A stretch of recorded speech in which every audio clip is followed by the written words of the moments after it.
Nuance. Noun. A subtle difference in or shade of meaning. Expression. Or sound. Nuance. Noun. A subtle difference Nuance. in or shade of meaning. Noun. Expression. A subtle or difference sound. in or shade of meaning. Noun. Expression. A or subtle sound. difference in or shade of meaning, Nuance. expression, or sound. Noun. A subtle difference in or shade of meaning, expression, or sound.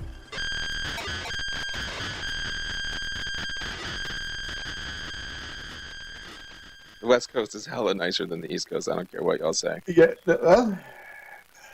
All right, welcome to another episode of Nuance Hold Shorts, on. where we try to.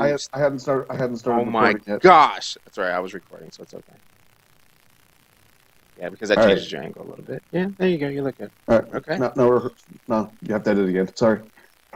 Welcome to another episode of Nuance Shorts. This with me, Michael Wood Jr., and this is also with Jim Alalka of the Whiskey Congress podcast, where we are going to try and stay concise, under 15 minutes, but not lose our nuance. Quickly today, we are going to talk about the upcoming new French Revolution that has taken place under Macron. Earlier, Jim and I had an argument discussion, learning process about the Electoral College and some of the reasons why we have the senatorial imbalance in Electoral College issues here in America, to try and give rural areas a different thing and to try and act as a buffer over the populace. What is occurring in France right now is another reason why we want to look at options that allow people who have different approaches to have as much of a say, or have a say that is not necessarily equal but equitable. This is something the left and minority groups fight for, but I don't think they really understand it. This is another example of equitable representation because of the way these things will affect communities. So what is happening in France right now is President Macron has implemented in a gas tax that sent the gas taxes to the gas price roughly around $8 a gallon in American terms. And what this ends up meaning is that people that are driving a half an hour, 45 minutes to work in the suburbs, just like they do in Paris, as they do here, then they're spending $30 to $40 a day in gasoline to just go back and forth to the cities. And people in cities, although there's going to be more people in Paris, to them, they're going to think, oh, gas is $8 a gallon. It only goes up $3 for the gallon of gas that I use for this entire month, or whatever, Right. that can take place in an urban environment. But if you go ahead and start thinking that you can do what the mass population wants and vote the way a city wants, you're going to get some people who are awfully ingenuitive and very desperate.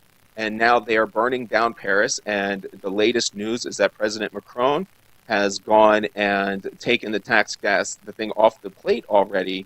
But I mean, even that is difficult, because if you give in right away, then it's almost like giving into a type of terrorism. So you're kind of stuck. Is it the right decision or it's not? It's awfully complicated. But I think this is just another example of why the type of people who tend to live in suburbs and do that type of work need a more equitable representation, because they're literally the backbone of our country, and just because we're blind to it isn't going to change the reality. I agree with what you're saying there, and I didn't see any footage of Paris until. I'm going to shut my video down.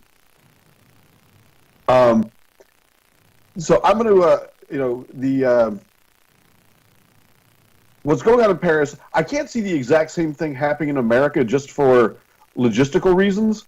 Like, I just can't see people from the suburbs going into the city to actually protest.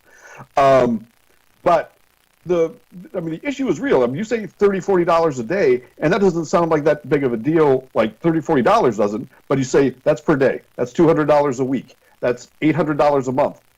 $800 a month out of the pockets of most of the people working in America, and it severely changes their life in a negative way. I still don't agree that the Electoral College is the one glowing body saving us from mob rule, which it seems to be what you're implying. But but the bigger picture thing of the city, the population concentration of the city driving policy and that policy not adversely impacting them, but very adversely impacting, rural and suburban, citizens. That's obviously real, and it's obviously hitting them hard in France. And I think there is. I'm going to play right into your hands here, but there's a bit of a false narrative in America that Macron is the most beloved leader ever. He's got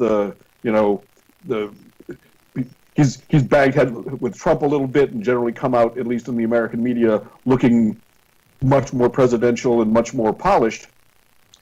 But clearly that is not the case, at least for a significant amount of the suburban Paris population, because they are literally setting that place on fire. And when I saw the footage yesterday, I was, even though we had talked about it, and I was not surprised to know what was going on, when you actually see, for lack of a better word, normal everyday folks rioting in the streets, firing Molotov cocktails, and literally one of the most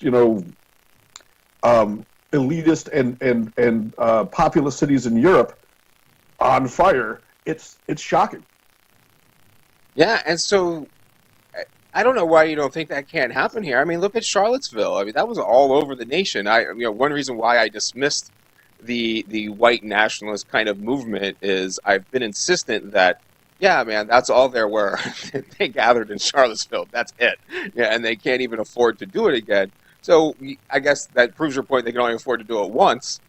But I mean, I think, like, when you talk about truckers, just talk about truckers that own their own businesses here. When this country, I would say we're more susceptible to something like this because we're driven by the trucking industry. We're not a train country. We're not a boat country. True. Things travel in America by truck. So, and that is a critical structure of the suburbs that I see. I mean, how often, especially in Ohio, you're going to see it too, where as soon as you go into the sticks, you start seeing the nice big rigs parked up alongside some guy in his 40 acres. I mean, that's where they live. Yeah, and I mean, we don't have obviously the same gas tax issue, but in our country, not only would that, that would affect the cost of delivering goods into the cities as well as the suburbs. Right, so from a professional standpoint, it would affect more of the people you're talking about. But from a cost of goods standpoint, it would go up in the city. And though that would also be disproportionate because you add $2 to the price of a hamburger in New York City, where they're already to the price of a cheeseburger in Cleveland, and it's a 20% increase. So as a percent impacted, this sort of thing would impact our country as well. Another big difference is most of the population of the rural and suburban communities in France don't have firearms. We do. So if there was going to be a riot in America of this nature, it would have the potential to get a lot uglier a lot faster. Yeah, okay, so there, you can play into my hands against against guns there as well. And there's another good point. I think it's a really good point you raised that, gas prices are definitely going to affect the cities also as well. When you talk about the goods being transported in, it's just not going to be as immediate. I just really want to leave us kind of open-eared once again. We never learn anything when we're right, and that seems to be like what we continually try to do as just people, that we want to be right and we want to say this is what it is. But if we just stop for a little bit longer and listen to people, like if France would have listened to the suburban people talking about gas and what they needed, then we would end up with a better society. And instead of being right, let's be nuanced. Or instead of being right, let's do the right thing. Okay, yeah, that's it. But, right's subjective. So that's always to the eye of the beholder. I mean, absolutely true, obviously. And obviously I'm not well-versed in French politics and French policy. So you didn't study French politics? No. Yeah. At West Virginia University, it was an elective. The thing about it, though, is an unintended consequence, right? I'm sure some, great infrastructure or do something that, play right into your wheelhouse. I'm sure he meant to do a good thing, but the impact of it disproportionately hurt people that are the backbone of their economy. And when you make it tough for people to live, people to feed their families, they're going to respond with violence.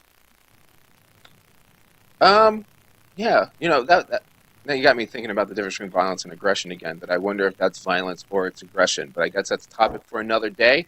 The next episode of Nuance Shorts, we are going to talk about why I have such a hard time getting people to debate subjects that say they want to debate, such as gun control. And we just had a new one take place yesterday I could tell you about. So join us next time. And Jim at Whiskey Congress, and that's at whiskeycongress.com. Jim, sign us off. Thanks. Good talking to you. I look forward to the next discussion. Nice and awkwardly white. Peace. See ya. Generally dry day on Wednesday with sunny periods. However, there may be more cloud in the southeast where it will be breezier. After a chilly start, it will be mostly dry on Thursday with some sunny spells. However, it may be rather cloudy in the southeast. Patchy rain will arrive in the north.